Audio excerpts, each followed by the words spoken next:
different is it for a leader who's able to establish really great rapport and connection one-to-one with their direct reports or with other leaders, but struggle when it comes to group settings or bigger groups?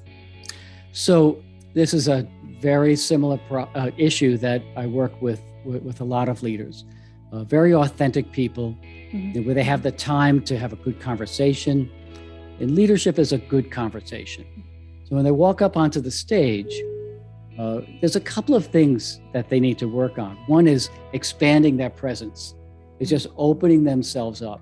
And I help them change the frame. When they ask me, how can I connect better with my audience? I say, change the frame.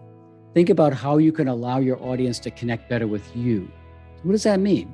That takes a bit of vulnerability. It takes a bit of transparency.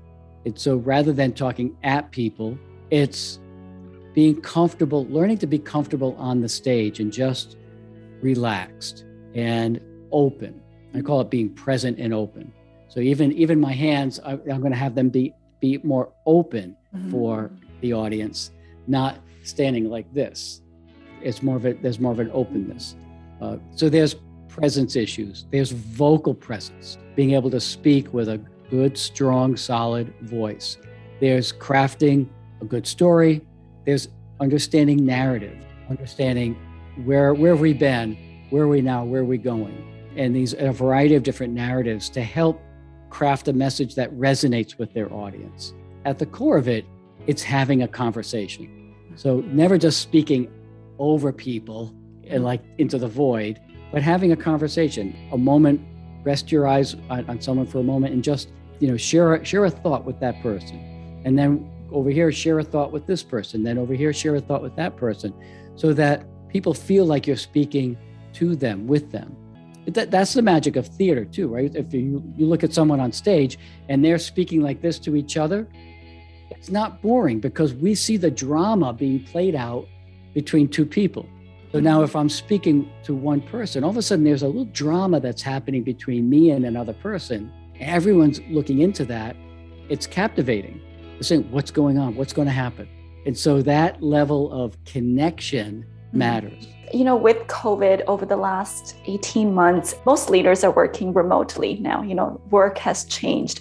And in your own opinion, do you feel presence is harder to be built virtually through these platforms, or there really is no difference? And while I was thinking of this question, what came up to me was when we watch movies, it's all virtual and we're still so connected and, we're still so drawn into those images and those stories. So when I think about it, I think no, but I'd love to hear, your thoughts.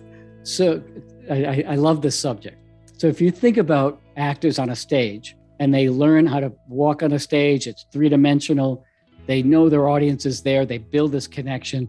Then let's say they get a job on a TV show or a movie. Then all of a sudden everything changes. So like right now, I'm looking into the camera. Now you're about a few inches over here. It's still kind of close. Now I'm looking right into your eyes in the picture in front of me. Now I'm going to go back to the camera. I have to remember that I need to put my eyes into the camera as though you're right there. In this medium, we have to get comfortable with it. So one thing I decided early on was if this is a way that we need to communicate, I'm going to get good at it. And I encourage everyone to make that choice. Get good at it.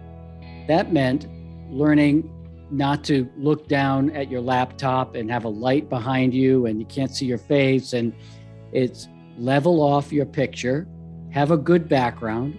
I like natural backgrounds. I even worked hard to, like right now I have a gray hair color. I had a light gray, and then I worked with a videographer. He said, this is studio photography gray. And so it just brings it makes it a little bit more appealing. But I went from, my laptop camera to a webcam to now I have two mirrorless cameras in my studio office, and I alternate. I'm recording videos for teaching. I'm doing online work. I have a good microphone, several good microphones actually for different purposes. I'm getting good at it. The best compliment, Shiyen, that I ever received was about last month. And so one of my coaching clients at MIT said, Rob, I don't know what you're doing with your camera, but I feel like you're right in the room with me. That's the feeling I want whoever it is I'm speaking to have, that I'm right in the room with them. This conversation is good, it's deep. The conversations that I have with my coaching clients are good and deep. I do programs on Zoom or whatever platform it is, and with breakouts, and it's always an engaged conversation. It's the energy that I bring to it, and I set the tone that we're going to engage, we're going to have fun, and bring it. It's like we can do this. And that's the responsibility as a leader, right? To bring that energy and set it higher. Yes. Yeah. And I think there's, it's like, it's always the comfort level goes to the lowest common denominator. So I see a lot of times where people will say to me that I'm coaching, well, in our culture, we don't want to put too much pressure on people if they want to have their cameras off. And I can see in a client situation where that's viable. However, even in a client situation, we want to encourage them to engage. We want to bring them forward. We want to make the experience better for everyone. And that means bringing our presence. We have to show up and choose to be present. So in a virtual environment, I started to realize that I was I was a drive to be productive. I would just not want to waste anyone's time. I would just jump right into the conversation and the action. And I was missing something. And I was missing the opportunity to truly connect with people. And that matters, especially in the virtual environment. I came up with 3 principles for leading in a virtual environment. Get present, get personal, get productive. Because we have to manage distractions. Like here's the frame that we're dealing with. We don't know what's happening right outside there. We don't know until we see the cat walking across the table. We don't know until we hear the dog bark. We don't know until the baby, boom, comes up and pops their head up. And all that became really normal, right? So if we have the opportunity to eliminate distractions, great. If we can minimize them, excellent, ask for that. At the best, we have to normalize. There are certain companies that value the normalization and the blurring of the lines between work and our lives. And then there are other companies that are fighting back against that really hard. Get back into the office, push your life away again, and get to work. And I think that is also at the heart of the Great Resignation, this sense of culture, this sense of organization, leaders that are trying to clamp down and put controls on people.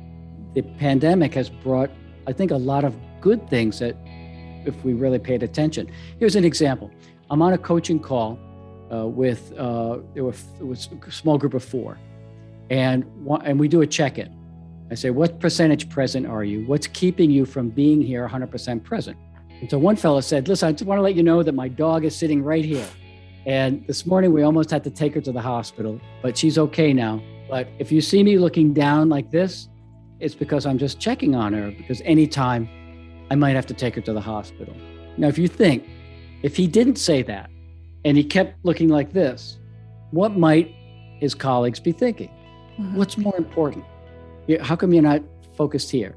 But by saying this and letting us know what was going on for him, what happened? Everyone was tuned in. What's going on? How's your dog? That's connection. That's what I mean by get present, get personal.